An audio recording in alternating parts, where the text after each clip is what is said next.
All right, so we are going to just finish up. So we have pretty much done most of what we need to do in terms of osmosis and diffusion. There's a few quick topics that we'll talk about related to the factors that affect osmosis and diffusion, states of matter, things like that. So first of all, look at this diagram. Once the projector warms up, you'll see there are 3 examples of cells, blood cells, for example, that have been placed in different beakers with different amounts of water.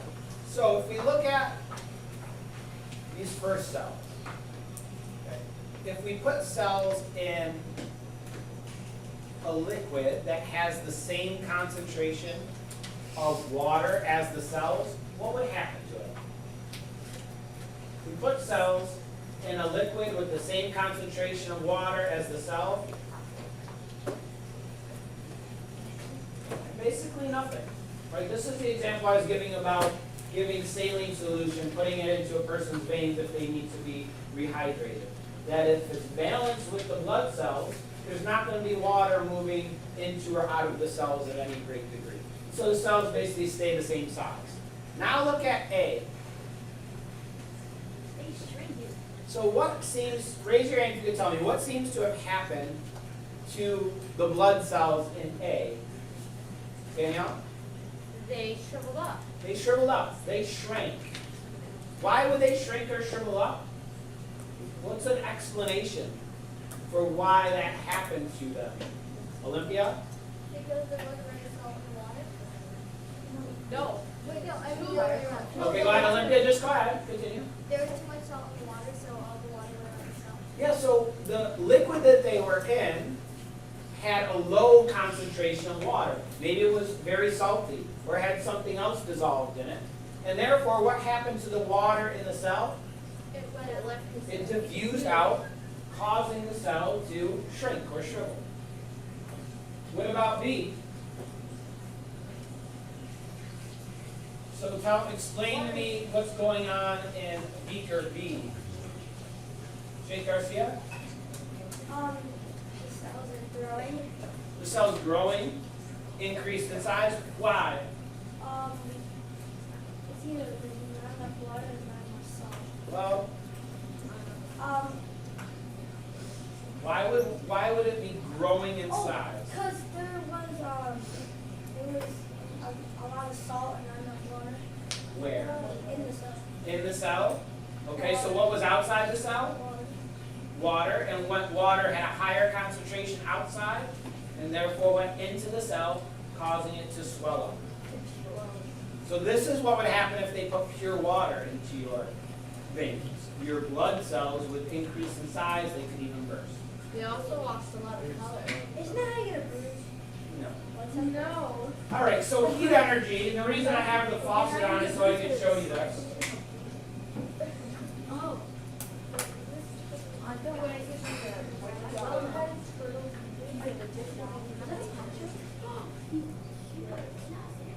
So heat energy does affect the rate of diffusion and the state of matter.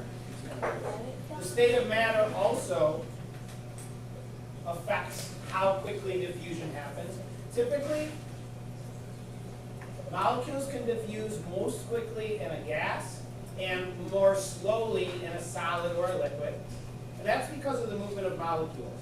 In a solid, molecules are sort of just kind of vibrating, not moving very much at all.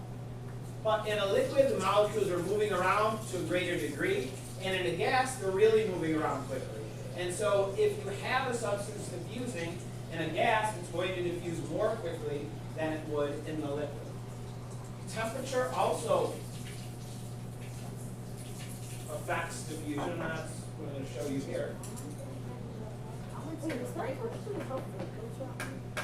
So I have a drop of food coloring, and I have 2 beakers of water. I'll put them up here. I don't know, it's cloudy. Don't drink water. Ew, what? What is question? Just sediment from the pipe. So here's what I'm going to do. I'm going to put a couple of drops of dye in both water. Is it green? Why is everyone What color is it? Green.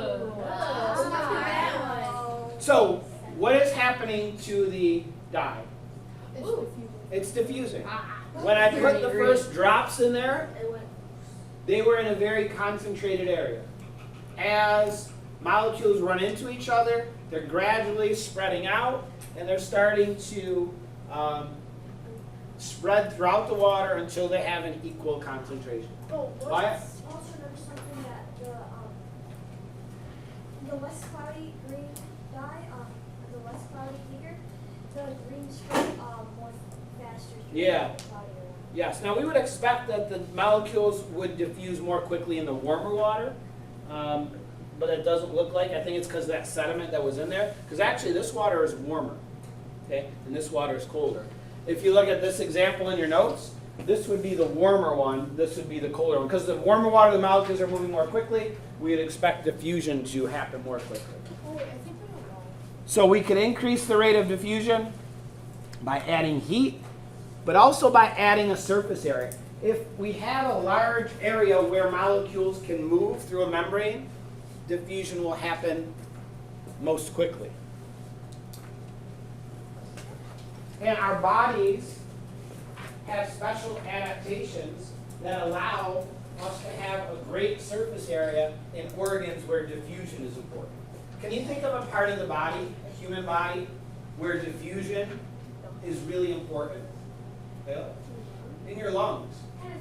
As you breathe in and inhale air into your lungs, that oxygen in the air has to diffuse through your lung, the cells in your lungs, into your blood to supply you with oxygen. And so diffusion is really important. So if you imagine your lungs, so your lungs are not just two like hollow balloons that inflate, they're actually made of these tiny little air sacs, air cells called alveoli. They look like little broccoli. And having all of these tiny little air sacs provides a huge surface area where oxygen can diffuse into your blood. Okay? So the surface area of your lungs, if you were to spread out all those little alveoli, is about one whole basketball court. Okay? That's how much surface area you have in just your lungs. Your small intestine as well. Small intestine is where your blood absorbs the nutrients from foods you eat. It's not just like a tube, like a hose that's hollow inside. It has all these bumps and ridges called the villi. And what they do is they provide this huge surface area where you can absorb nutrients. If you were to take your intestines, spread them out, they would cover 2 full basketball courts if you flattened them all out and made them smooth. So that's a huge level of surface area. So that allows for you to absorb all the nutrients from your food. And then finally, passive transport versus active.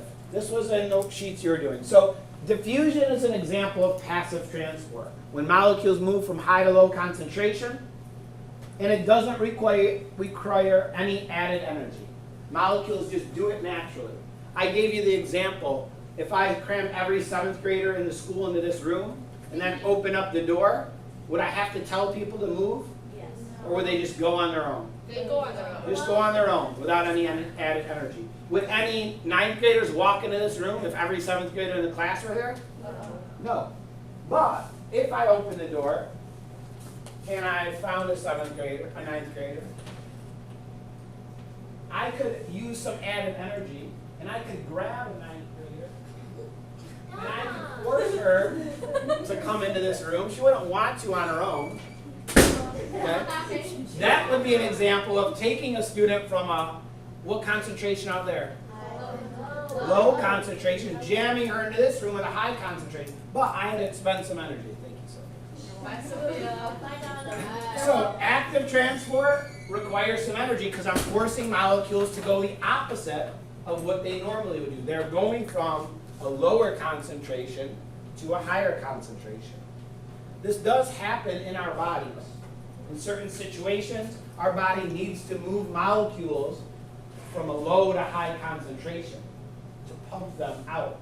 and the cell has to put in some energy. Okay. Nope. All right. Any questions about that? So this is called the proton pump. This is found in our body, in our cells.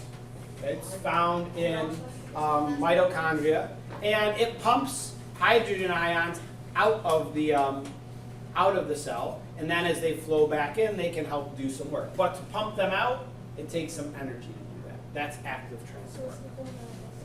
All right, let's have one last example. If I put this dialysis tubing sac in this water, what would happen to it? It would overfill. It would swell because the 100% water would go into it. What if I put it here? It would shrink. It would shrink because water from the bag would go out into this solution here. What if I put it there? Stay the same. Yeah. Whoa. What you said. How do you So we have to draw that. How do you determine how Wait, much we can salt draw is in the bag? In what? In your blood. We would tell you. If I asked you a question about that, it would tell you. But it's like a known value. Doctors know how much dissolved substances there are in our blood. Oh, here's my time lapse. This is the molasses experiment. Oh wait, that's ours. No, this is online. This is profile picture is beautiful. Is that Yeah. the one that we did? yeah. But I did a time lapse, Oh, so I've seen that it's one. from a few years ago. Ours was So I was just like recording it while I was teaching. But again, this actually worked better than ours. Ours kind of like leaked, right? Because Yeah, somebody that didn't was tie a great knot. That was Um, you. That was you. So this is how it should have worked. See the molasses going up the tube? This was a good one. Why is the water This one it did leak a little bit, but not nearly as bad as ours. Wait, hey, we tied it or not? You No. poked a hole in it. The second one you tried to. I did? You're trying to blame me for this? Yeah. Look how good this one's working. I did this one. That which clearly means that you didn't do it. Why you do that? All right. We'll stop there for today. Tomorrow we'll move on to photosynthesis respiration. Oh,